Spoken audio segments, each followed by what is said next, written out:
Hello everyone. Today we will discuss about 8086 pin configuration.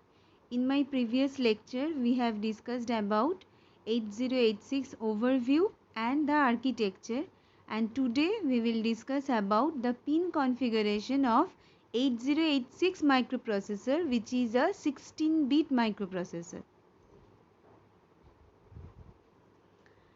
Now in the diagram we can see that this is the 8086 pin diagram where 40 pins are there.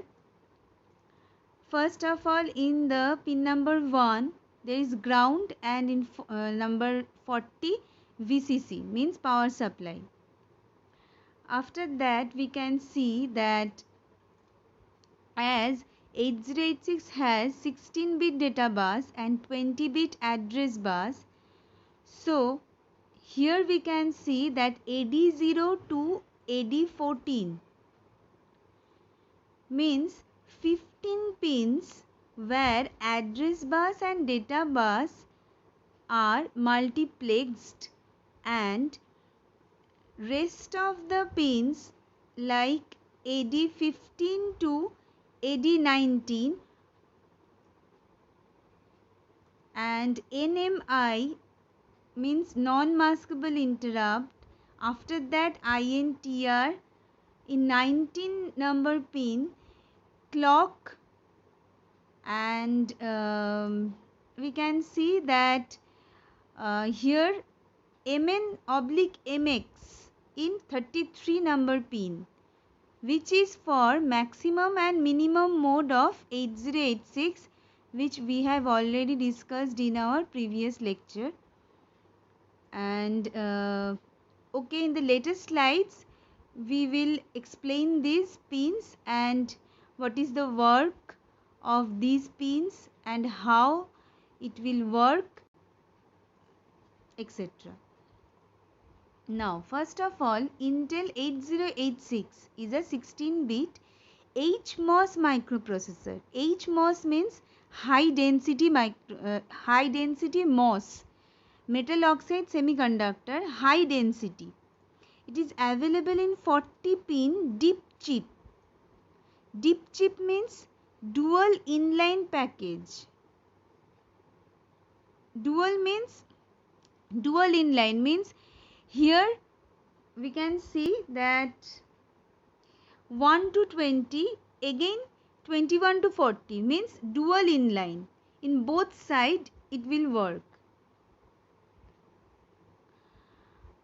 It uses a 5-volt DC supply for its operation. The 8086 uses 20-line address bus. It has 16-line data bus. The 20 lines of the address bus operate in multiplexed mode.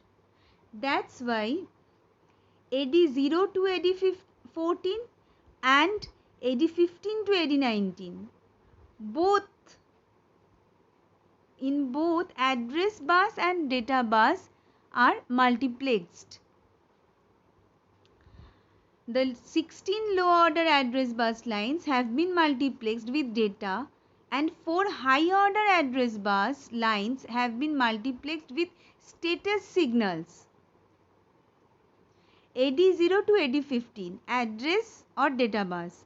These are low order address bus. Why low order? Because 20 lines address bus means 0 to 19. Then 0 to 15 means first 16 lines or first 15 lines are low order address bus. And when the hierarchy goes high, it will be higher order address bus. They are multiplexed with data. When AD lines are used to transmit memory address, the symbol A is used instead of AD. For example, A0 to A15 means only address bus. When data are transmitted over AD lines, the symbol D is used in place of AD. For example, D0 to D7, D8 to D15 or D0 to D15. A16 to A19 high order address bus. These are multiplexed with status signals. S2, S1, S0. These are the status pins. These pins are active during T4, T1 and T2 states and is returned to passive state 1,1,1 during T3 or TW, basically when ready is inactive. Ready, one of the pin of 8086. These are used by the 8288 bus controller for generating all the memory and I/O operation, access control signals. Any change in S2, S1, S0 during T4 indicates the beginning of a bus cycle.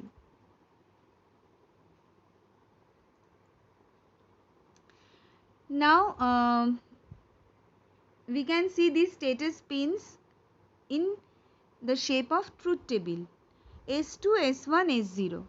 When the three are 0, interrupt acknowledge will be the characteristics. When S2, S1 will be 0 but S0 will be 1, then read IO port. When S1 will be 1, then write IO port. After that, when only S2 will be 0, S1 and S0 will be 1, then it will halt.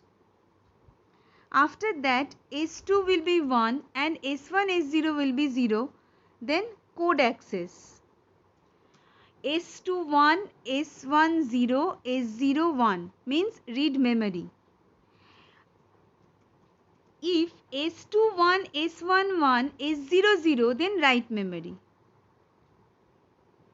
Then if 3 pins are 1, means S2, S1, S0, then passive state. Now you can see that A16 or S3, A17 or S4, A18 or S5, A19 or S6. The specified address lines are multiplexed with corresponding status lines.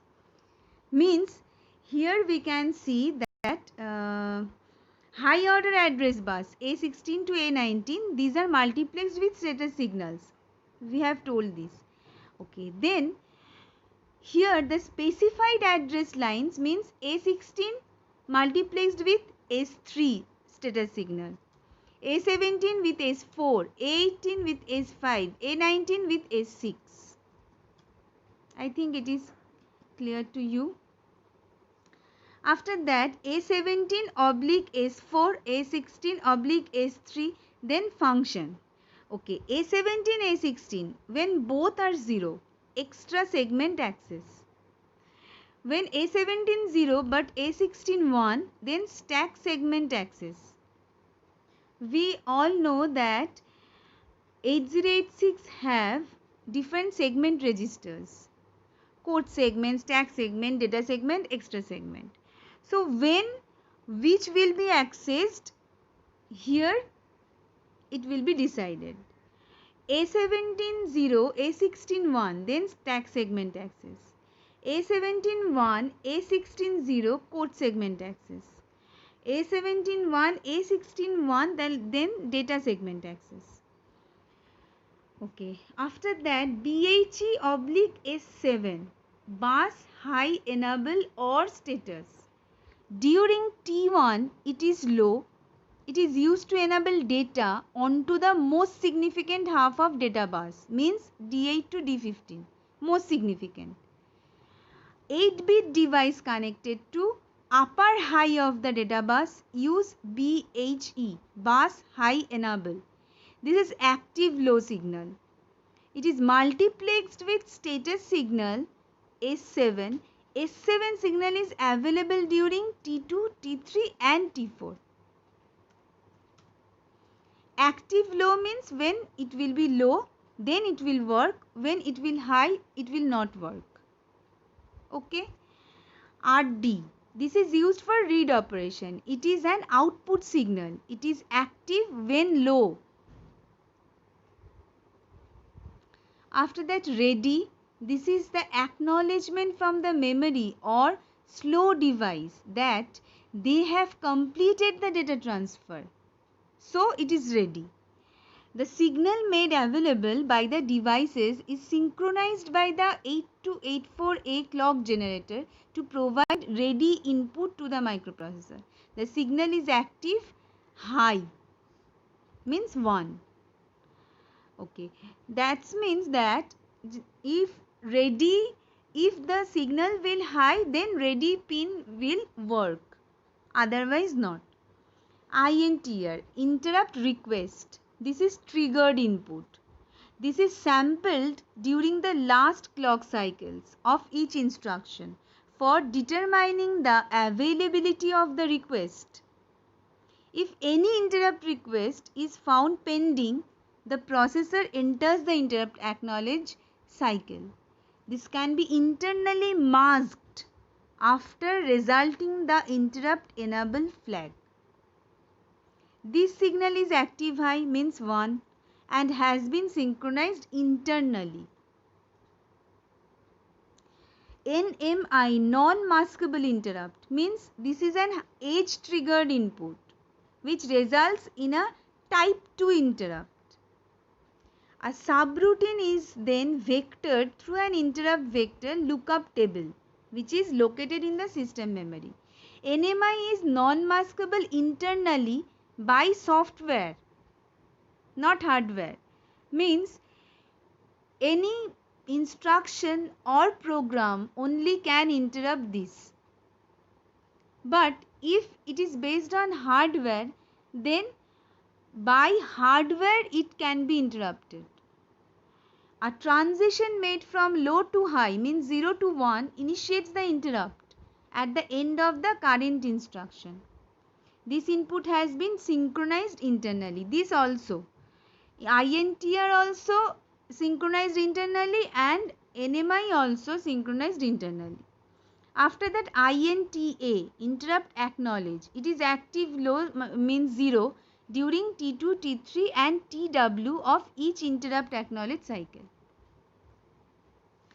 MN/MX, minimum maximum mode. This pin signal indicates what mode the processor will operate in. Okay, RQ or GT1, RQ or GT0 means request or grant. These pins are used by local bus masters used to fork the microprocessor to release the local bus at the end of the microprocessor's current bus cycle. Each of the pin is bidirectional. RQ/GT0 have higher priority than RQ/GT1. Lock, it's an active low pin. It indicates that other system bus masters have not been allowed to gain control of the system bus, while lock is active low, means 0. The lock signal will be active until the completion of the next instruction. Test. This examined by a wait instruction. If the test pin goes low, execution will continue, else the processor remains in an idle state. The input is internally synchronized during each of the clock cycle on leading edge of the clock. Leading edge means when the clock will start. This calls leading edge or rising edge. CLK, clock input. Here we are explaining all the pins of 8085 which we have already seen in the first slide. There are 40 pins and we are explaining this one by one. The clock input provides the basic timing for processing operation and bus control activity. It's an asymmetric square wave with a 33% duty cycle. Reset. This pin requires the microprocessor to terminate its present activity immediately. The signal must be active high for at least 4 clock cycles. QS1, QS0, these are the queue status. 00 means no operation, 01 means first byte of opcode from queue, first byte. 10 means empty the queue and 11 means subsequent byte from queue. It's all about the queue operation. VCC means power supply. Here 5 voltage DC supply we can give. Ground, GND means ground. QS1, QS0 means queue status. These signals indicate the status of the internal 8086 instruction queue according to the table shown below. Now DT/R, data transmit or receive. This pin is required in minimum systems that want to use an 8286 or 8287 data bus transceiver. The direction of data flow is controlled through the transceiver. If you don't know about transceiver, please acquire the knowledge about this. After that, you can understand about this transmit or receive pin. DEN means data enable. This pin is provided as an output enable for the 8286 or 8287 in a minimum system which uses transceiver. DEN is active low, means when it will 0, it will work during each memory and input output access and for INTA cycles. Hold or hold A. Hold indicates that another master has been requesting a local bus. This is an active high. The microprocessor receiving the hold request will issue hold A, HLDA means hold acknowledge, as an acknowledgement in the middle of a T4 or T1 clock cycle. Means when you are sending some message to anyone, if he or she got the message or received the message, he or she will acknowledge you that okay, I already received this. Yes. So here also when hold sending one message, HLDA acknowledge this. That's why hold and HLDA, these are the pins are used in this 8086. ALE, address latch enable. This is provided by the microprocessor to latch the address into the 8282 or 8283 address latch. It is an active high, means 1 pulse during T1 of any bus cycle. ALE signal is never floated, is always integer. Thank you for listening this lecture.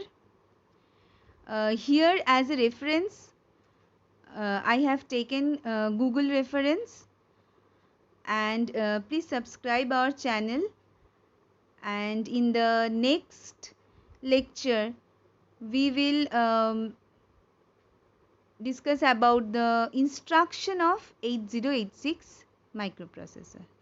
Thank you.